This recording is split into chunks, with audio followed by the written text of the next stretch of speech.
Bonjour à tous et bienvenue. Merci à tous ceux qui sont en présentiel et ceux qui sont avec nous en ligne pour cette dernière conférence de la semaine du Canada à la Maison de l'Expatriation. Aujourd'hui, j'ai le plaisir d'accueillir Catherine et Diane qui vont nous parler d'HEC Montréal et d'une expérience d'une ancienne d'HEC Montréal, il me semble, pour parler énergie renouvelable, développement durable, des choses comme ça, à peu près. Voilà, je vous la laisserai développer. Un petit mot avant ça, la Maison de l'Expatriation est ouverte jusqu'au 18 juillet, donc n'hésitez pas à prendre rendez-vous en présentiel ou en ligne si vous voulez poser toutes vos questions concernant votre projet d'expatriation ou de retour. On sera ravis de vous accueillir et je laisse donc maintenant la parole à Catherine et Diane. Merci au Petit Journal pour cette deuxième édition de la Maison de l'Expatriation et pour l'invitation. Merci aux courageux qui ont affronté les températures chaudes pour venir nous voir là en présentiel. On est content de vous recevoir. Et merci à ceux qui nous écoutent en ligne. Je sais que vous êtes nombreux. Voilà. Donc moi, je me présente rapidement. Donc, je suis Catherine Turban. Je travaille pour HEC Montréal depuis à peu près 8 ans maintenant. Je suis basée en France et je m'occupe du recrutement à l'international des étudiants donc sur l'ensemble des programmes proposés par HEC Montréal. Je suis bien accompagnée aujourd'hui. Je suis accompagnée donc de Diane Lamy, qui est donc une diplômée d'HEC Montréal, mais pas que.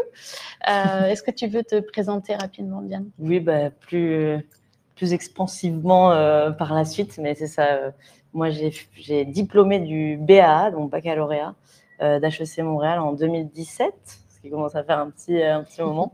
Et après, j'ai cofondé avec mon associé Théo une association qui s'appelle Inspire. Donc, je vous raconterai un peu notre aventure à la recherche des nouveaux modèles de réussite pour inspirer les jeunes et les moins jeunes à trouver du sens dans leur carrière et dans leur parcours de vie. Alors, pourquoi vous êtes venus aujourd'hui? Alors, vous me le direz tout à l'heure. J'imagine que vous êtes à la recherche d'une nouvelle aventure académique, professionnelle, et puis vous souhaitez avoir une expérience à l'international, sortir des sentiers battus. Vous nous direz tout ça. À HEC Montréal, on rejoint vraiment une communauté qui a soif de connaissances.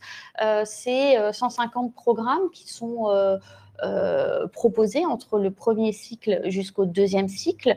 C'est un corps enseignant qui est vraiment dévoué à transmettre sa connaissance du savoir. Et puis une communauté étudiante, plus de 180 000 diplômés dans le monde qui rayonnent un petit peu partout. Donc on est content des résultats et où on aime bien aussi des fois propulser, justement, comme c'est le cas avec Diane, les mettre en avant pour inspirer les futurs étudiants. La ville de Montréal, alors je ne sais pas si vous êtes déjà allé à Montréal, non, ce serait une première. Si vous avez déjà visité? Juste pour visiter des touristes. D'accord. Été, hiver? Non, c'était l'été. Oui, c'était l'été. D'accord. Donc Montréal, une ville, oui, dynamique. C'est vraiment une ville multiculturelle. Une grande diversité de différentes communautés. C'est une ville aussi extrêmement bien placée en Amérique du Nord. Vraiment, c'est un carrefour de la francophonie. On est vraiment aussi très près des États-Unis. Une ville de festival, très festive. Le siège du Cirque du Soleil se trouve à Montréal. Beaucoup de festivals l'été, mais aussi l'hiver. Je ne sais pas si vous avez entendu parler de Igloo Fest, le pique-nique électronique. Voilà, c'est des festivals qui sont assez prisés des étudiants. Voilà, donc, et puis une ville quand même qui reste à taille humaine et plutôt sécure jusqu'à présent. HEC Montréal, donc école de commerce fondée en 1907, donc une des plus anciennes écoles de gestion au Canada. C'est une école en fait qui est affiliée à l'Université de Montréal et qui regroupe également Polytechnique Montréal. Donc c'est vraiment un grand complexe universitaire. Et puis, comme je le disais, donc beaucoup de programmes proposés avec voilà, des spécialités, que ce soit en intelligence artificielle, en data, voilà. Donc, beaucoup d'expertises différentes. Au niveau du campus, c'est plutôt un campus à la nord-américaine, comme je dis souvent aux jeunes étudiants qui veulent rejoindre. On est sur plus de 14 000 étudiants, dont 3 000 à peu près étudiants internationaux. Il faut savoir qu'un étudiant sur 4 est un étudiant international. Donc, c'est pour ça tout à l'heure que je parlais un petit peu du côté multiculturel. Parce que c'est vraiment là un monde international bilingue. Vous avez la possibilité, bien sûr, de parler anglais au sein de nos programmes. Sur les programmes de deuxième cycle, on a des programmes totalement en anglais aussi qui sont offerts. La vie étudiante à HEC Montréal, elle est riche, elle est dynamique. On attend des profils qui sont aussi, je dirais, assez extravertis, qui souhaitent s'impliquer, aller vers les autres. En tout cas, si vous ne l'êtes pas quand vous arrivez, parce que c'est normal, hein, surtout pour ceux qui arrivent en année préparatoire, en général, après le lycée, vous aide à vous intégrer parce que c'est une autre culture, on est souvent loin de sa famille, c'est souvent la première expérience à l'international. Donc voilà, donc on va vous amener à penser différemment, à réagir face à différents thèmes différemment. Donc c'est aussi un plus, donc ça c'est au niveau académique, mais la vie étudiante est là aussi pour vous changer, devenir plus autonome, puis découvrir des nouveaux univers, des nouvelles passions. Vous verrez que donc on a un complexe sportif qui s'appelle le CEPSOM, qui est aussi ouvert à Polytechnique Montréal et l'Université de Montréal. Si vous n'avez jamais fait du hockey, ça peut être l'occasion de tester sport un petit peu local, l'équipe des Carabins pour ceux qui s'intéressent au football, par exemple. Là, il y avait quelques articles sur les compétitions académiques, parce que souvent, je rencontre aussi des compétitions sportives ou académiques. Je rencontre des sportifs de haut niveau, mais vous allez être aussi amenés, on va vous challenger. Donc, vous pouvez participer à des compétitions.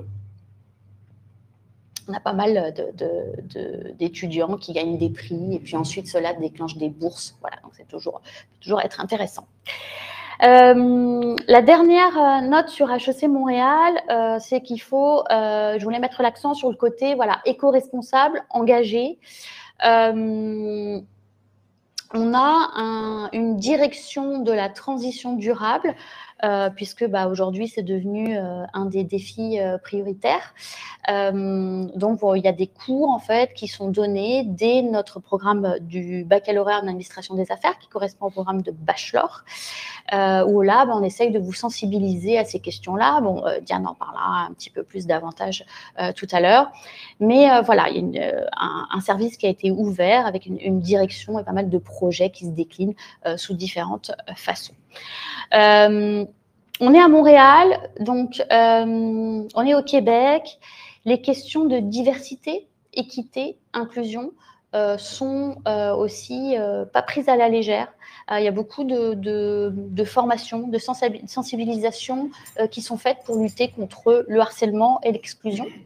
Donc, c'est quelque chose dont on parle beaucoup dans le milieu d'éducation aujourd'hui, que ce soit dans le niveau secondaire ou ensuite par la suite. Mais voilà, il y a beaucoup de sensibilisation, d'ateliers, de formations qui sont offertes aux étudiants pour ces questions-là. On a aussi donc un pôle entrepreneurial très important. Beaucoup de personnes que je rencontre choisissent de venir à Montréal, de venir à HEC Montréal pour justement monter sa start-up, devenir entrepreneur. Donc, l'entrepreneuriat a représenté à peu près 750 suivis sur cette année. Et dans ces suivis, ça représente à peu près 60% aussi de personnes féminines, parce que c'est une question qu'on me pose souvent aussi. L'entrepreneuriat, c'est pas que masculin. L'équité homme-femme est aussi un sujet qui est important au Québec. Je vous ai mis quelques classements parce que c'est une question qu'on me pose souvent. Est-ce que l'école est reconnue au niveau international? Oui. On a des différentes accréditations que vous pouvez retrouver aussi ici qui font l'objet de classements. Donc, c'est des données qui sont disponibles, bien sûr, sur Internet et sur notre site. Là, je faisais juste une petite référence, toujours sur les questions de développement durable, où ça s'appelle le test Task Sully Test, qui est devenu justement un test obligatoire à passer pour les étudiants qui viennent chez nous. Justement, c'est vous tester où est-ce que vous en êtes sur vos connaissances en développement durable. Moi, j'ai fait le test il n'y a pas si longtemps que ça. Je me suis rendu compte que c'est assez complexe. Et voilà, sachant que je suis vraiment une débutante, mais ça fait réfléchir à plein de choses. Mais c'est assez complexe. Hein. Je ne sais pas si tu l'as passé, toi. On avait vu un extrait, mais on l'a pas fait en entier, non. À faire donc. Il est proposé au début et à la fin, c'est ça? Ouais, c'est ça. Ouais. À l'entrée au programme et à la sortie. Si vous suivez un petit peu HEC Montréal sur les réseaux sociaux, on parle beaucoup donc de cette nouvelle image de marque sur résoudre en faire plus liée au développement durable. Hein, comme je disais, donc ça se décline sous la forme de la formation, la recherche, le transfert, pour mener une bonne éducation citoyenne. Les programmes. Donc, les programmes, j'ai mis les principaux qui touchent surtout le marché français. Donc, on a ce qu'on appelle le BAA, qui est le baccalauréat en administration des affaires, qui correspond à notre programme de bachelor licence, qui est offert aux étudiants qui sont en terminale, qui ont pris la spécialité maths ou maths complémentaires uniquement. Pour pouvoir rejoindre ce programme, c'est sur dossier. Il n'y a pas d'entretien à passer, il n'y a pas de concours, mais on demande une mention bien minimum au bac à la fin de l'année. On propose aussi des masters spécialisés, donc MSc. Là, donc, c'est des programmes deuxième cycle, l'équivalent d'un master, comme master 1, master 2 en France, sur le système français, pour pouvoir postuler la même chose sur dossier. Et là, on va vous demander une licence généraliste. Donc, on verra tout à l'heure les spécialités. Et puis, pour les personnes qui ont déjà de l'expérience professionnelle, qui veulent booster leur carrière, on propose une formation exécutive MBA. Donc là, je vous ai mis quelques exemples de spécialisations qui sont offertes. On est surtout sur des programmes à la carte, plutôt pluridisciplinaires. Donc, on retrouve, je dirais, peut-être les basiques, école de commerce, marketing, management, économie, finance. L'entrepreneuriat, qui plaît beaucoup, hein, je vous l'ai dit tout à l'heure, parce que Montréal, c'est, je dirais, the place to be pour ce secteur-là. L'intelligence d'affaires, gestion du développement durable, bien sûr qu'il y a une nouvelle spécialité offerte. Spécialité deuxième cycle, donc on retrouve à peu près les mêmes choses, sachant qu'on en a ouvert une récemment sur le management du sport. Au niveau du MBA, on est sur une formation beaucoup plus dense, hein, basée sur 1 an, qui commence en septembre, où là, en fait, on va travailler surtout sur de l'expérientiel, sur des projets de consultation, parce que on est sur des profils un petit peu plus calibrés, des gens qui ont de l'expertise dans différents domaines. Donc les étudiants du MBA ont de la chance parce qu'on a inauguré, il n'y a pas très longtemps, un nouveau campus au centre-ville de Montréal. Pour ceux qui ont déjà visité Montréal, c'est dans le quartier des Affaires. C'est un campus tout neuf très agréable pour venir étudier et assister à des conférences. Au niveau de l'admission, donc ça, j'y vais rapidement parce que on en discutera de toute façon tout à l'heure si vous avez des questions spécifiques là pour les personnes qui sont en présentiel. Mais en gros, ce qu'il faut se rappeler, c'est qu'au niveau du bachelor, c'est la date limite, et que ce soit le cas, c'est un peu partout pareil en Amérique du Nord, c'est en début d'année et chez nous, c'est le 15 février. Au niveau du deuxième cycle, c'est à peu près la même chose, c'est un petit peu plus tard, on est plutôt sur le mois de mars. Et pour le MBA, il y a plusieurs sessions d'admission, mais la dernière, en tout cas, c'est en général au mois de mai. Voilà, donc quand vous réfléchissez à venir étudier chez nous, voilà, il faut comprendre que le calendrier, ça fonctionne à peu près comme ça. Pourquoi c'est si tôt dans l'année? C'est parce que, et que vous devez déposer un dossier avant vos résultats, c'est parce qu'ensuite, il faut penser au délai au niveau migratoire. Sauf bien sûr si vous êtes canadien déjà, mais si vous êtes étudiant internationaux, il y a ensuite des documents à demander, un permis d'études pour pouvoir entrer sur le territoire. Et là, donc, il y a un délai à respecter. Voilà pourquoi. Ça fonctionne comme ça. Je vous ai mis donc les frais de scolarité, sachant qu'il y a un accord pour les étudiants français entre la France et le Québec pour avoir donc un tarif particulier. Donc, les étudiants français sont avantagés par rapport aux autres internationaux. Comme je disais tout à l'heure, donc voilà les étapes pour votre projet, sachant que voilà, il y a l'immigration aussi à respecter, il y a 2 documents à récupérer, le certificat d'acceptation du Québec qui s'appelle le CAQ et le permis d'études. Bien sûr, vous êtes conseillé pour bien faire les démarches, on organise des webinaires, on organise des sessions d'information, comme c'est le cas aujourd'hui. Un petit mot sur l'international, parce que souvent les étudiants que je rencontre, ils me disent « j'ai envie de partir à l'international, je veux partir à Montréal, mais qu'est-ce que vous offrez aussi comme autre destination à l'international ?» Donc, il faut savoir que HEC Montréal propose le plus grand programme d'échange au Canada. Donc, quand je parle de programme d'échange, c'est l'équivalent qu'on a en Europe avec Erasmus, c'est-à-dire que vous partez étudier un semestre dans une université partenaire avec la spécialité que vous avez choisie. Voilà, donc le but, c'est voilà, de construire votre projet, avoir une lettre de motivation. Et puis, voilà, aller découvrir une autre culture, une autre langue. Voilà. Alors, c'est sûr que c'est sélectif, mais vous avez quand même pas mal de vœux à faire. Hein. Je crois qu'il y en a une dizaine. Donc, vous allez toujours avoir un de vos vœux au final. Ça fonctionne très bien. Beaucoup d'étudiants choisissent de partir en programme d'échange. Ce n'est pas une obligation, mais ça fonctionne très bien. On a aussi des programmes de double diplôme. En général, qui fonctionne souvent où vous commencez votre cursus à HEC Montréal et vous finissez le cursus dans l'université partenaire. Comme programme de double diplôme, on a aujourd'hui comme offre, on a l'université de Bocconi en Italie, on a donc l'ESCP à Paris, on a l'université de Melbourne aussi. Ah, donc ça, c'est plutôt sur le premier cycle. Mais on a aussi des partenariats, donc EM Lyon, l'ULB.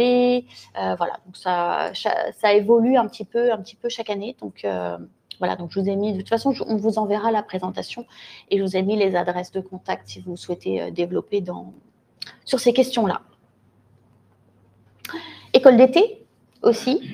Qui est proposé. Et puis, ce qu'on appelle des Learning Expeditions. Alors là, c'est un peu plus différent. Souvent, c'est un public un petit peu plus âgé, où là, c'est plus aller suivre des ateliers, des conférences, des séminaires, voilà, dans une entreprise, à l'étranger. Voilà.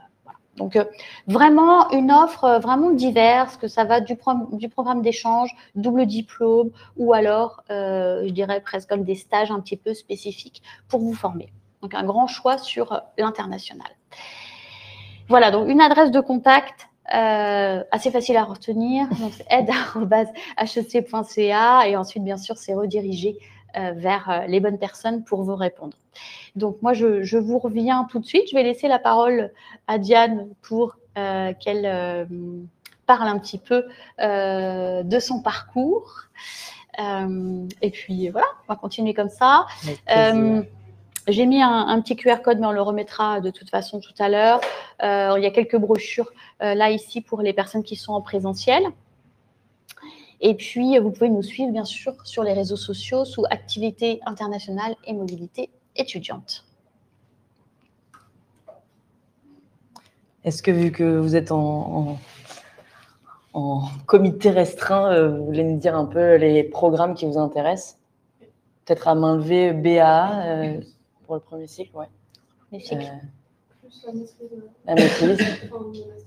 Ok. Et il y a des MBA? Non, moi, c'est des BA pour mon fils. D'accord. Ok. Évidemment. Très bien.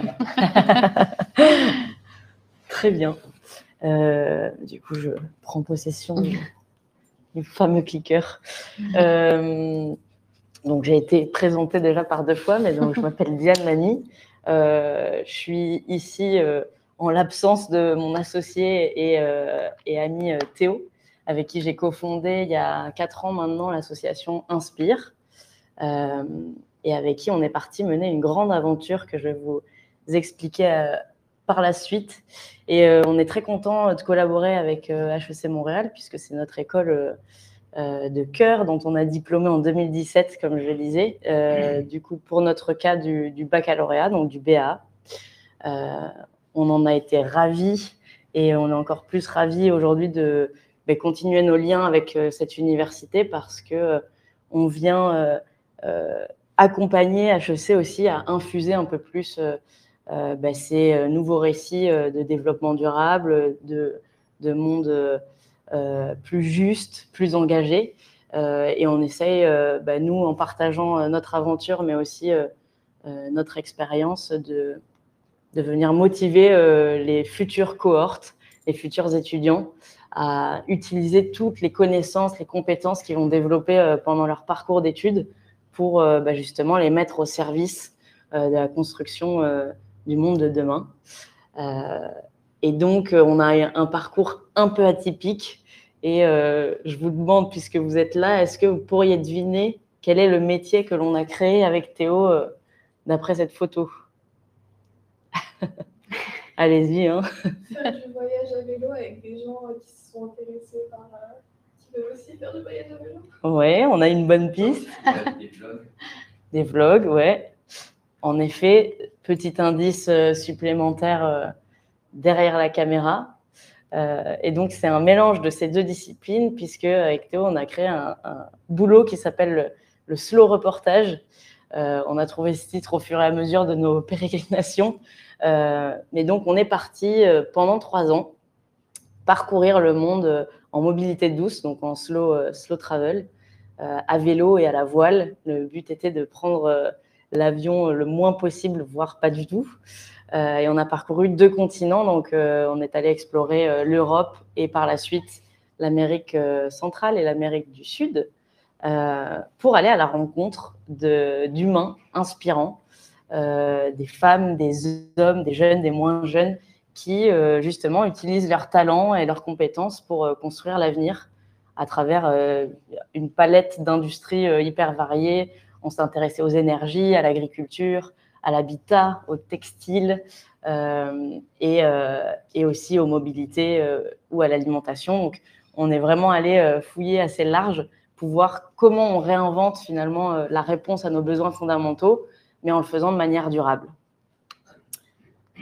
Et tout ça dans le but, donc, comme je le disais, d'inspirer les générations futures de nouvelles voies, de nouvelles vocations, des métiers porteurs de sens et des chemins de vie aussi épanouissants.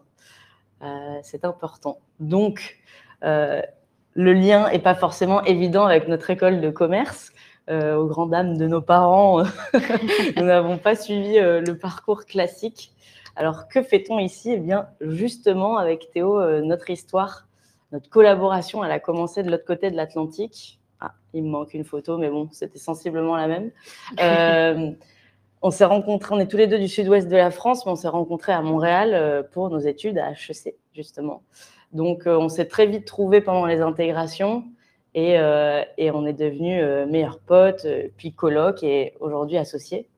Mais mis à part faire le parté, comme on dit au Québec, HEC, c'est aussi l'opportunité de se mettre très vite dans une ambiance professionnelle, puisqu'on a toute une palette de possibilités dans la vie associative. Il y a vraiment une association pour tout à HEC Montréal, donc pour tous les centres d'intérêt, que ce soit la mode, le théâtre, le marketing ou la finance. on peut très vite s'intégrer dans une association et commencer à porter des projets qui sont professionnalisants. Moi, j'ai été la première année VP, vice-présidente, c'est comme ça qu'on appelle les postes là-bas, du comité prépa. Donc, j'intégrais l'année préparatoire qui rentrait. Mais j'ai aussi eu la chance d'organiser le bal des finissants. Donc, HEC est aussi connu pour son bal de promo, puisque c'est le deuxième plus gros bal d'Amérique du Nord. Donc, on est sur un budget d'un demi-million de dollars, avec 700 participants pendant 3 jours. Donc, c'est déjà en fait des expériences professionnelles. Moi, j'ai valorisé notamment cette expérience associative beaucoup sur mes CV, puisque c'est déjà en fait un contact avec des fournisseurs, avec des partenaires. Donc, on est déjà sur le terrain en parallèle de nos études qui sont plus théoriques. Et donc, ça, c'était vraiment une chouette opportunité. Ensuite, Catherine en a parlé, mais il y a ces fameux échanges. Alors, pour nous, c'était un peu le Graal, quelle destination on va décrocher. Pour ma part, je suis partie au Chili. Je voulais apprendre, moi, à devenir trilingue, du coup. Maintenant, j'ai la chance de parler anglais, français et espagnol, notamment grâce à cette expérience-là. Théo, pour sa part, est parti à Hong Kong. Et donc, ça permet forcément de nouveau sortir de sa zone de confort, aller à la rencontre de nouvelles cultures et développer nos habiletés d'adaptation, de débrouillardise et profiter quand même au passage de tous ces nouveaux endroits. On a aussi Bonsoir. participé à de nombreux défis académiques. Catherine l'a mentionné aussi. Ici, c'était une étude de cas sur le Cirque du Soleil. Donc, en fait, il y a des entreprises qui viennent proposer des sujets à des cohortes d'étudiants. Et on va passer un week-end en rush créatif pour aller trouver des idées novatrices pour ces entreprises qui cherchent à être innovantes et plus créatives dans leur modèle d'affaires.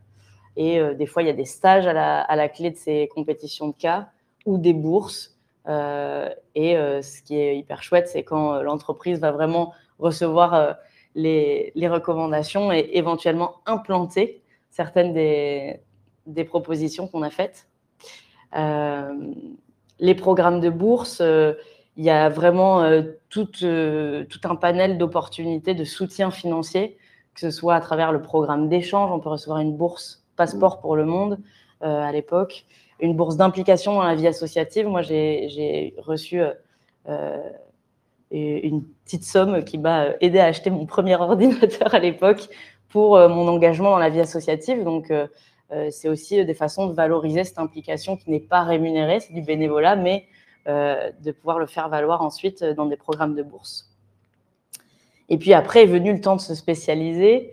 À notre époque, il n'y avait pas encore cette spécialisation en transition durable, qui est un programme qui a été confectionné ces dernières années au regard de la demande et du besoin de former davantage les jeunes générations à être confrontées justement à ces enjeux-là de réchauffement climatique, de crise sociale et environnementale. Donc, il existe des doubles diplômes, des spécialisations diverses et variées, et maintenant aussi la spécialisation transition durable, qui n'existait pas à notre époque. Et donc, nous, en revenant quelques années en arrière avec Théo, on n'était pas spécialement engagés pour l'environnement, et on avait un peu ces rêves de carrière qui nous avaient été infusés par nos parents, un peu par la société, aussi un peu par les modèles de réussite qu'on nous mettait de l'avant en école de commerce.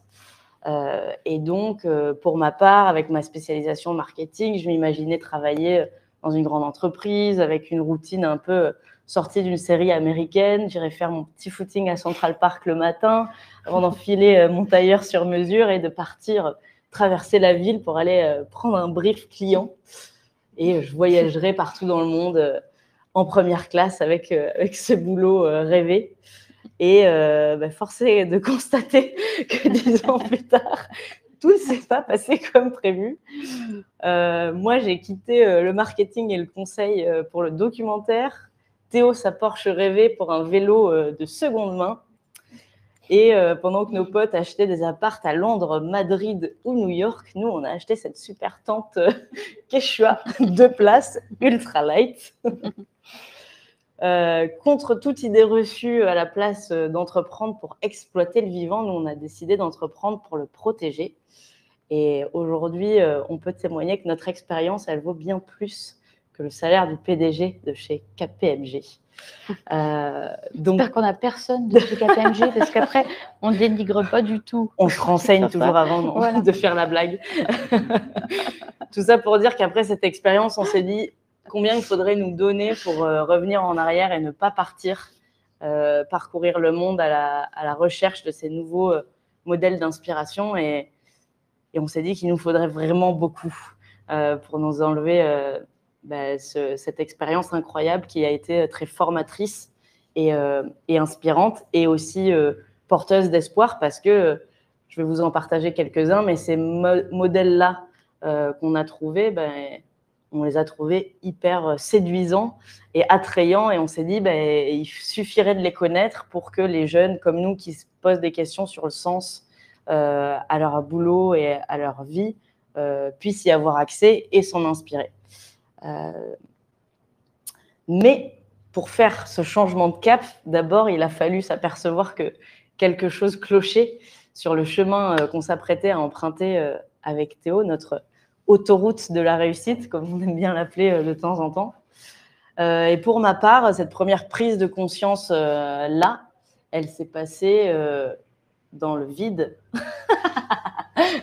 Normalement, on me voit au milieu du Salar d'Uyuni. Donc, pendant mon échange au Chili, j'ai eu la chance après de faire un petit voyage en backpack solo pour aller découvrir ces nouveaux territoires. Et le Salar d'Uyuni, c'est un désert de sel entre le Chili et la Bolivie, qui est une des plus grandes merveilles du monde. Et en visitant ce désert-là, le guide, à la fin, il avait repéré qu'on avait une certaine sensibilité pour des sujets un peu intrigants, nous amène devant ce paysage-là. Est-ce que vous avez une idée de ce que ça peut être? Allez-y, tout est bon à prendre. Presque. En effet, tout ce qu'il y a autour, c'est du sel. Et en fait, sous le sel, et donc sous le sol du Salar d'Uyuni, on retrouve 40% des réserves mondiales de lithium. Et le lithium, on a tous aujourd'hui un petit morceau de salar dans notre poche, puisque c'est ce qu'on utilise pour développer nos batteries et donc nos téléphones. Et donc, moi, c'est un peu ma première crise existentielle. Je me dis, si je travaille, mettons, dans la révolution de la technologie et de la révolution électrique, la révolution verte, il y a de grandes chances que j'ai des implications détournées dans cette exploitation-là. Et ajouter à cette exploitation des écosystèmes vivants, l'exploitation de milliers d'enfants dans des conditions assez terribles dans les mines de cobalt au Congo. Et pour la modique somme de quelques centaines d'euros, on pourra scroller sur TikTok toute la journée. Donc maintenant, j'utilise de l'humour, mais à ce moment-là, il me reste encore 1 an à HEC. Je fais du marketing et donc je suis entraînée pour vendre toujours plus de produits à moindre coût. Et donc, j'ai un petit cas de conscience. Donc, je rentre à Montréal, je continue d'enquêter et je regarde des documentaires et je me rends compte qu'en plus de ça, ce système-là auquel je croyais et qui je pensais était le bon, je me rends compte qu'on va dans une impasse. Une impasse avec une équation très simple que je vais vous partager. Mais est-ce que vous avez entendu parler du jour du dépassement? Voilà. Est-ce que quelqu'un veut se lancer sur une définition? C'est la période de l'année où on a consommé toutes les réserves mondiales, dans des conditions qui permettent de renouveler. Exactement. Merci pour ce morceau de conférence fait à ma place. Donc, c'est ça, c'est le jour de l'année où on a consommé l'ensemble des ressources que la planète peut régénérer en 1 an. Et ce qui signifie qu'en fait, si on voulait répondre aux besoins actuels de l'humanité, il ne nous faudrait pas une planète, mais 1,75 en 2024. Et chaque année, ce jour-là, il avance. Donc, au 1er août 2024, on vivait à crédit sur les ressources que la planète était capable de nous fournir. Donc, une croissance infinie sur une planète aux ressources finies, Voilà, on comprend tous qu'il y a un petit problème dans l'équation. Pour Théo, lui, ça a été une autre prise de conscience, moins par l'entrée de l'écologie, mais plutôt de la désillusion et de la quête de sens. Théo, il a fait notamment une de ses premières expériences professionnelles à Hong Kong, au 38e étage d'une tour dans le quartier des affaires, à remplir des fichiers Excel toute la sainte journée et à se rendre compte que 40 ans de plus dans un métier comme ça, c'est 80 000 heures et c'est comme repiquer 2000 fois le cours de compta. Et pour ceux qui entreront au BAA prochainement, vous verrez, il passe bien 1 an, mais ensuite on est content de le quitter. Donc voilà, pour Théo, ça a été un peu cette réalisation de se dire ça va être long, un boulot qui ne me passionne pas pendant le reste de ma carrière. Alors, on s'est aperçu qu'on avait un constat commun, on voulait faire autre chose, mais quoi? Et à l'époque, on n'avait pas vraiment de modèle inspirant, on ne savait pas trop de quelle voie suivre, quel chemin suivre. Et donc, on a décidé d'aller les chercher. C'est comme ça que 2 jeunes diplômés d'école de commerce qui n'ont jamais fait ni du vélo, ni de la vidéo, sont partis à la conquête du monde pour aller chercher ces nouveaux modèles de réussite inspirants pour la génération. Mais on avait eu la chance de faire une école de commerce, de gestion, qui nous a permis d'avoir un projet, de le structurer comme il faut et de porter une association, mais du coup un projet entrepreneurial avant tout, de la structurer et de réussir en fait à la faire valoir auprès de partenaires. Donc on a réussi quand même la belle performance de lever une petite centaine de milliers d'euros qui nous ont permis de réaliser cette expédition pendant 3 ans. Donc de la financer, de produire du contenu en vidéo en indépendant. On avait une trentaine de sponsors qui nous ont en partie équipés, en partie financés. On avait essayé d'avoir que du matériel de seconde main ou avec des marques engagées, notamment nos vêtements de sport et nos tenues de sport, c'était une marque qui fait du recyclage de plastique pour en transformer en matériaux techniques de sport. Et on a donc parcouru 20 000 kilomètres à la force de nos jambes et de la voile quand même, un peu qui nous a porté, pour réaliser plus d'une centaine d'interviews et filmer ces témoignages pour les partager. Et ce qu'on a découvert, c'est comme je vous le disais tout à l'heure, c'est que ces nouvelles voies, ces nouvelles carrières, en fait, elles étaient hyper sexy.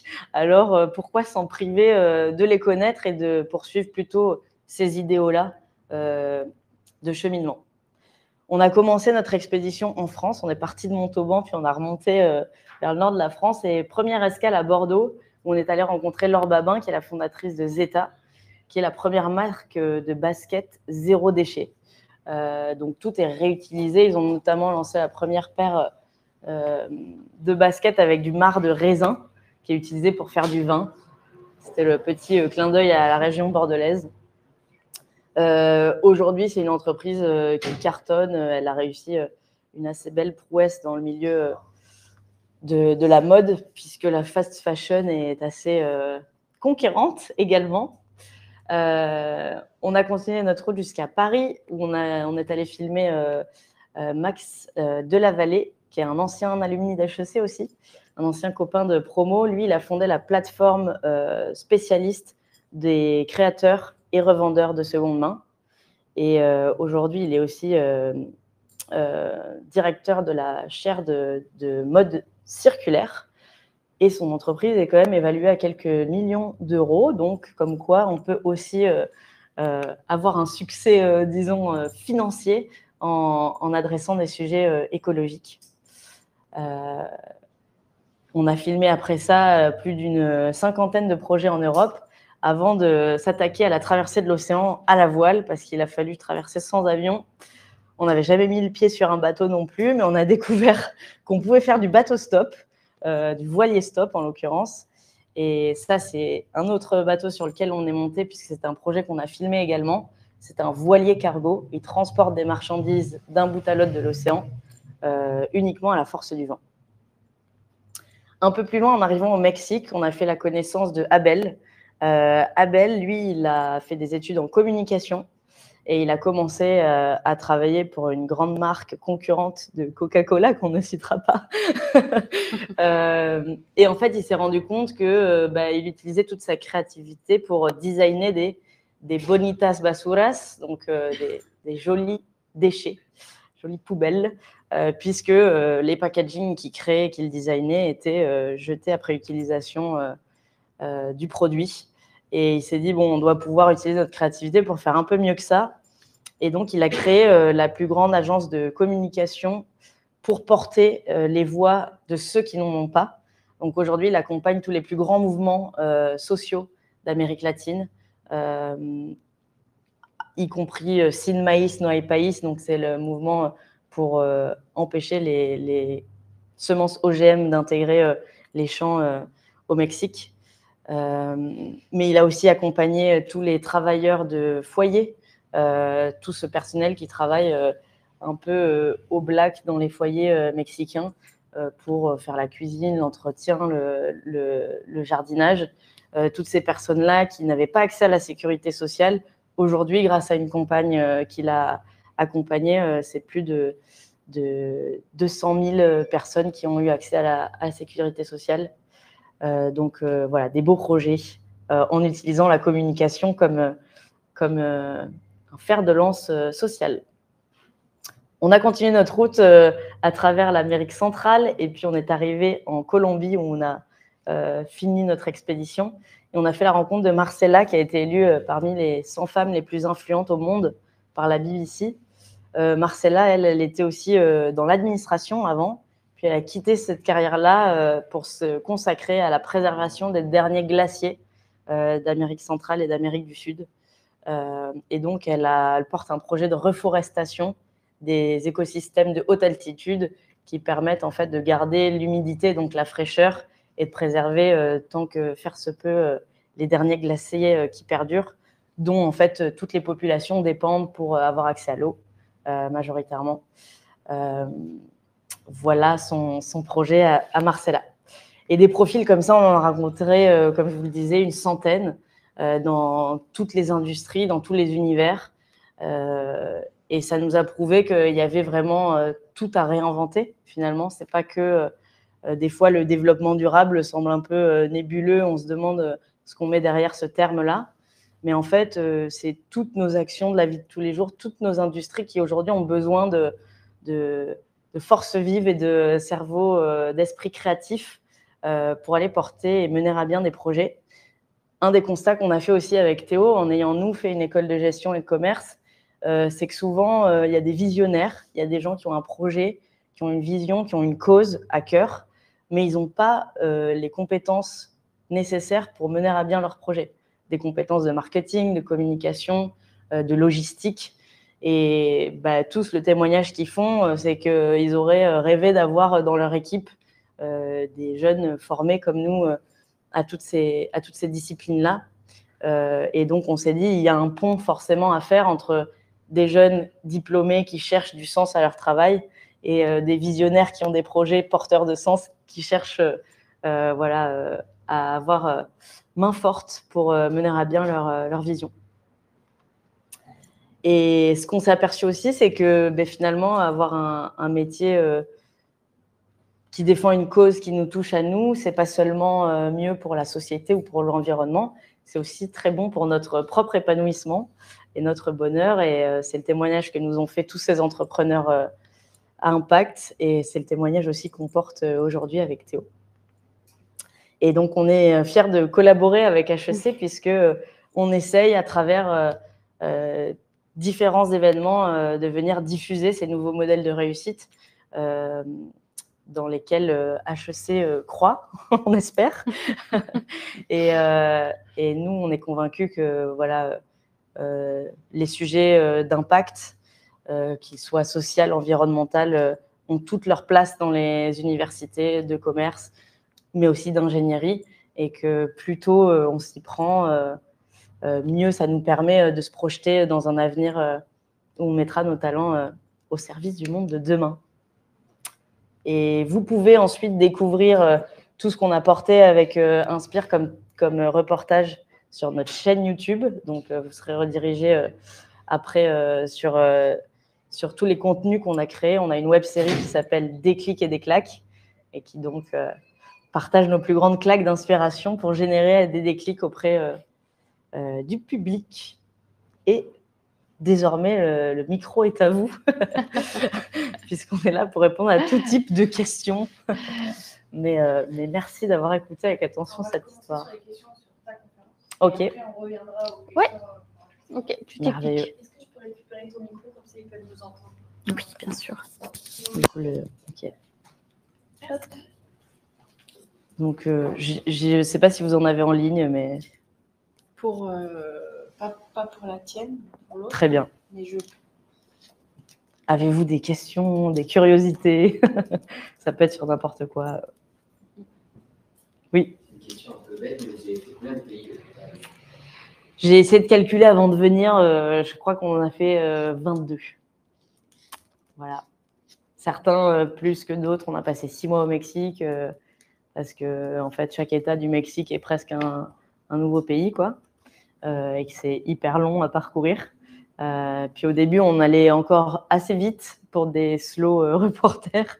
Et plus le projet est allé loin, et plus on a compris qu'on trouvait aussi les meilleurs sujets en s'établissant davantage dans les territoires pour rencontrer les locaux et puis trouver justement ces projets qui n'avaient pas de mise en lumière et qu'on a eu la chance d'aller filmer. Oui. Pas de question, juste un bravo, oui, un bravo parce que je trouve que vous réussissez une chose à laquelle je ne m'attendais pas tout à fait. Je savais quel était à peu près le sujet de votre intervention. Vous réussissez une chose qui relevait a priori pour moi un peu de la gageure, qui est de donner l'impression de cohérence entre le type de voyage que vous avez fait et HEC. Ce à quoi je ne m'attendais pas, et je veux dire que vous m'avez à peu près persuadé pour votre truc. C'est très sympa et intéressant à écouter. Merci beaucoup. On ne sera pas propagandiste, du coup, classifié propagandiste HEC. Oui. Moi, je voulais juste comprendre plus vraiment concrètement maintenant qu'est-ce que vous faites avec Inspire, et que ce soit avec HEC Montréal ou peut-être même indépendamment en fait. Après, c'est un super voyage et c'est super travail en fait. Maintenant, comment concrètement vous accompagnez les jeunes ou même simplement en termes de point de vue juste business, là même, comment vous gagnez votre vie avec cette association? C'est des très bonnes questions, puisque tout l'enjeu après est de montrer comment on incarne aussi ces nouvelles voies. Nous, avec Théo, on a décidé, au début, on était parti un peu tout public, notamment avec la vidéo. On voulait transformer tous les citoyens en acteurs du changement. Et puis après, on s'est dit, nous, ce qu'on connaît, c'est quand même ce public-là des étudiants de cycle supérieur. On voit, il y a tout un mouvement, quand même, c'est une question générationnelle des déserteurs, des bifurqueurs qui, après leur diplôme de grandes écoles, finalement repartent à des métiers plus dans l'artisanat, etc. Nous, on pense qu'il y a vraiment un pont qui existe entre les compétences qu'on va développer dans ces universités grâce à nos diplômes et la plus-value qu'on peut ajouter à des projets porteurs de sens. On pense, voilà, comme je l'exprimais, qu'il y a vraiment un pont à faire entre des étudiants qui ont plein d'idées, plein d'envies et plein de compétences et des porteurs de projets qui galèrent un peu à visibiliser leur cause ou à faire grandir leur projet. Donc nous, on revient dans les universités en organisant des conférences, en organisant des ateliers aussi, des semaines de l'innovation. Donc on a designé des programmes aussi où on va lancer un défi auprès d'une classe et pendant une semaine, ils vont devoir développer une idée de projet impact parce que c'est aussi un sujet qu'on a à cœur, l'entrepreneuriat, avec Théo. Donc, on a développé différentes activités pour revenir à la source dans les universités et former les jeunes et ouvrir leurs horizons sur les possibilités de carrière qui se présentent à eux dans l'impact. Voilà. Et à côté de ça, moi, j'écris un livre sur ce cheminement un peu particulier qui va être un livre-outil et qui est destiné à ce que le lecteur puisse aussi se poser les questions au fur et à mesure de l'avancement du livre. Et Théo continue de travailler en partenariat avec des entreprises. Et donc, on essaye de développer aussi éventuellement un volet pour aller inspirer, mais au cœur des entreprises. Voilà. Et on est rentré fin septembre, donc on a eu d'abord toute une phase d'atterrissage 2024. Ouais. Voilà. Et atterrir de 3 ans de nomadisme à cette nouvelle vie ancrée, c'est déjà un challenge. Donc voilà.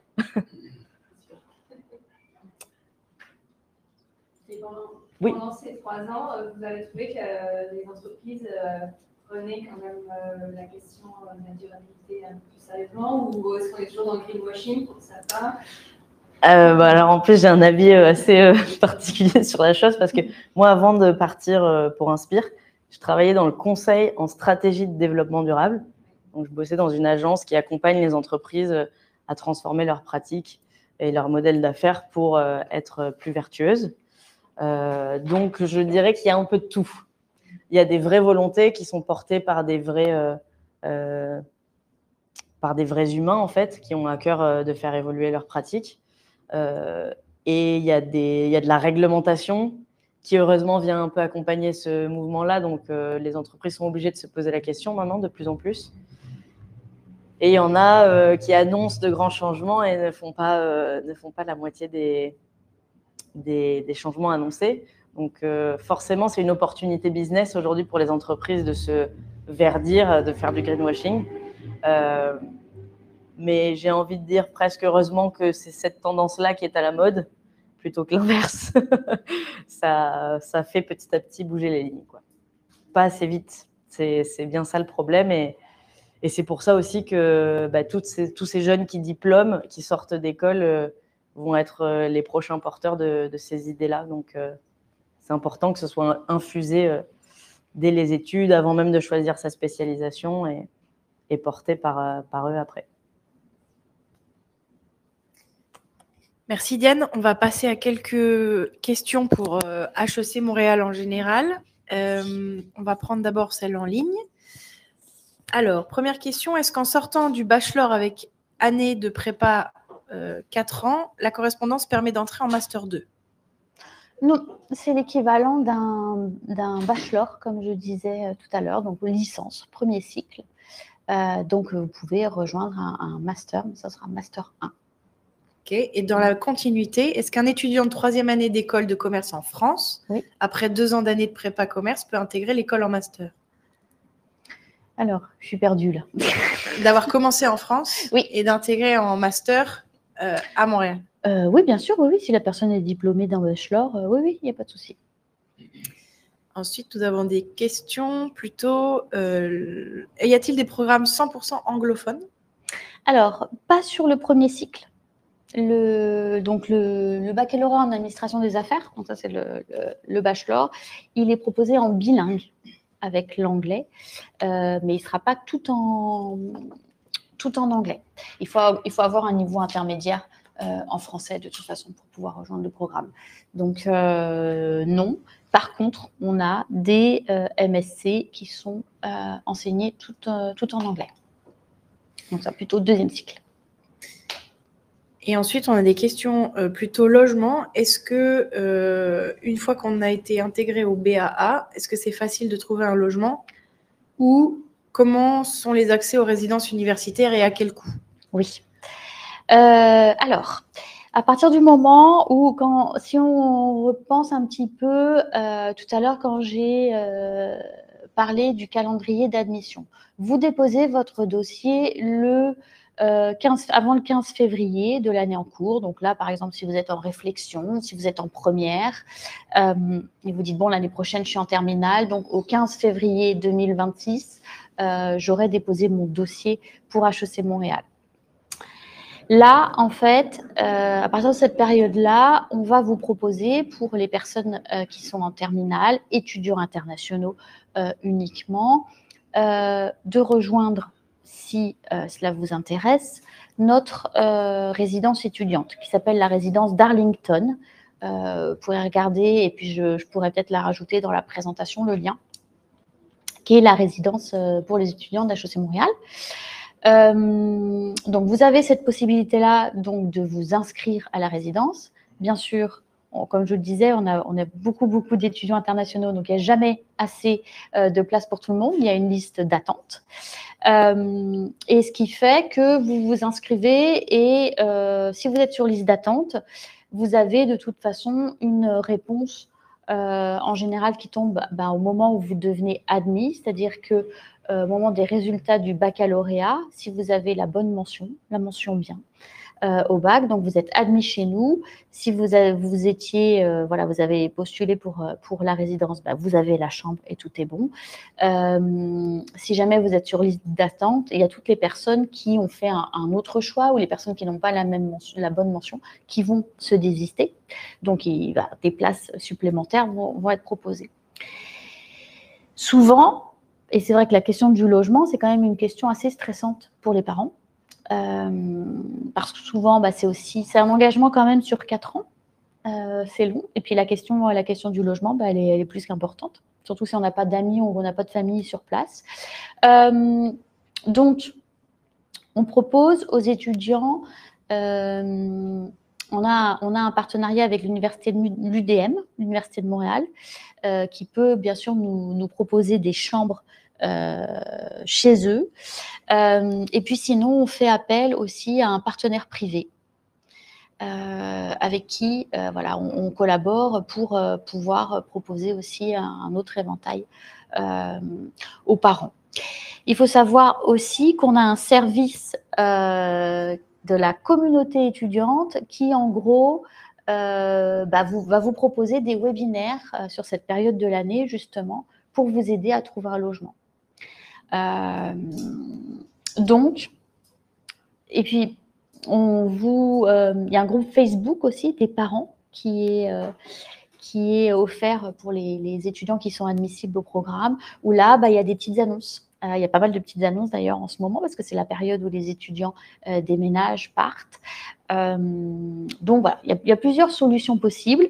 En tout cas, vous êtes suivis là-dessus. Et puis, si jamais vous n'avez pas trouvé via le groupe Facebook des parents, vous n'avez pas trouvé, surtout qu'il y a beaucoup d'annonces sur Marketplace, aussi ça marche bien au Québec. Si vous n'avez pas eu la chambre en résidence, pas d'autres possibilités. Il faut savoir que pendant notre semaine d'intégration à la rentrée, au mois d'août, on organise des ateliers, je cherche un logement, on vous met en relation avec des propriétaires. Voilà, il y a vraiment un suivi qui est fait là-dessus. Donc, c'est une question importante. Il y a toujours le speed dating qui existe. Toi, tu étais passé par ça? Est-ce qu'on peut avoir le nom du groupe Facebook? On nous demande le nom du groupe Facebook. Alors, c'est vraiment très simple. C'est les parents des étudiants d'HEC Montréal. Voilà. Simplement, vous ne pouvez rejoindre le groupe que si votre enfant, si c'est un parent qui me parle, ou si vous êtes admissible au programme. Si vous n'êtes pas admissible au programme, il faudra attendre parce qu'on ne peut pas du coup prendre tout le monde. Voilà. Est-ce que tu veux parler un petit peu de ton expérience? Après, moi, je reviendrai sur le budget. Ce qui se fait beaucoup... Merci. Ce qui se fait beaucoup, moi en tout cas, c'était mon expérience à l'époque. En fait, assez vite, on va chercher des amis et donc aussi des colocs. Et donc pendant toute la semaine d'intégration, quand on rentre à l'année préparatoire du BA, il y a des activités et notamment le fameux speed dating des colocs où on va tourner de table en table pour aller rencontrer un peu les autres copains de promo et ça permet de trouver des matchs potentiels pour créer une coloc et donc souvent ça marche comme ça, on arrive sur place, on rencontre des gens avec qui on va aller chercher un appartement et en fait nous tout s'était fait quasiment dans la première semaine. Ça se fait assez rapidement. Donc on trouve 3 chambres, 4 chambres, 2 chambres selon ses souhaits quoi. En utilisant le Bon Coin du Québec qui est Kijiji encore, ça existe, oui. Et Marketplace qui marche très bien. Marketplace qui marche très bien là, ces derniers temps. Au niveau du budget, le coût du logement a beaucoup augmenté à Montréal, comme dans les grandes villes internationales. Nous, pour vous donner une idée, le coût en résidence universitaire coûte à peu près 900 $ canadiens par mois, tout compris. Quand je dis tout compris, c'est que ça comprend la facture d'électricité, ce qui est important à prendre en compte quand même, parce que les hivers sont froids et sont quand même longs. Et puis le Wi-Fi, enfin, l'Internet qui est plus cher en Amérique du Nord qu'en France, par exemple. Donc, il faut compter à peu près ça. Alors ça, la résidence, c'est un petit peu cher. Si tu étais en colocation, toi, tu payais certainement moins. On est plus sur du 600-700 $ canadiens. Mais le coût du logement a beaucoup augmenté à Montréal. Donc, c'est vrai que c'est une question à prendre en compte dans le budget. Toujours moins cher qu'à Paris. On a une dernière question, si tu peux bien la répéter pour qu'on puisse l'entendre. Est-ce que c'est faisable d'intégrer HEC Montréal après une année de césure structurée en post-bac? Donc, sortir du bac, faire une année de césure et intégrer HEC Montréal derrière. Oui, oui, c'est tout à fait faisable. Par contre, il faut avoir obtenu la mention bien au bac. Voilà. Et puis, je dirais, voilà, pas trop avoir oublié quand même les mathématiques, parce que... Voilà. Mais il y a des cours de soutien. Voilà, il y aura les cours de soutien, il y aura les cours de compta. Voilà. Non, mais oui, c'est tout à fait possible. Et dernière question avant de laisser les questions dans la salle. Pour les programmes d'échange, il faut se faire au préalable des documents précis. Par exemple, si pendant l'année BA où on fait les échanges avec les écoles, des procédures doivent être faites, est-ce que l'école aide? Alors, les programmes d'échange, ça ne se fait pas tout de suite. Ça se fait pendant la 2e année du cursus qui correspond à la 3e année si vous suivez l'année préparatoire. Donc, pendant la 1re année, vous allez avoir des présentations où vous allez déjà aussi rencontrer, il y a une foire de l'international, vous allez rencontrer les différents ambassadeurs, étudiants qui vont représenter leur université. Ça va déjà vous donner un petit peu une idée de comment ça se passe, etc. Et puis ensuite, vous allez avoir des séances de présentation. On va vous dire, voilà, comment faire votre dossier pour partir. Voilà. Donc après, c'est juste à suivre. Si je me souviens bien, quand même avoir des bonnes notes les premières Alors, années. c'est sélectif, quand même. Voilà. Ceux qui bien s'étaient sûr. oubliés en première année, ils sont un peu déçus. Voilà.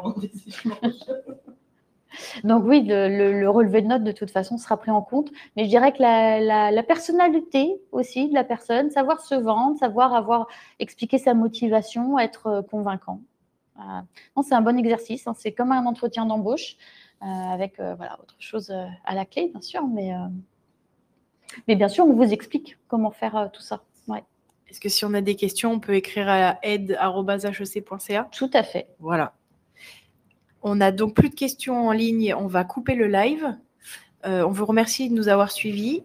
On espère que ça a répondu à vos questions. Et si jamais vous avez d'autres questions, envoyez donc un mail. Ils seront ravis de vous répondre. À bientôt. Merci. Merci.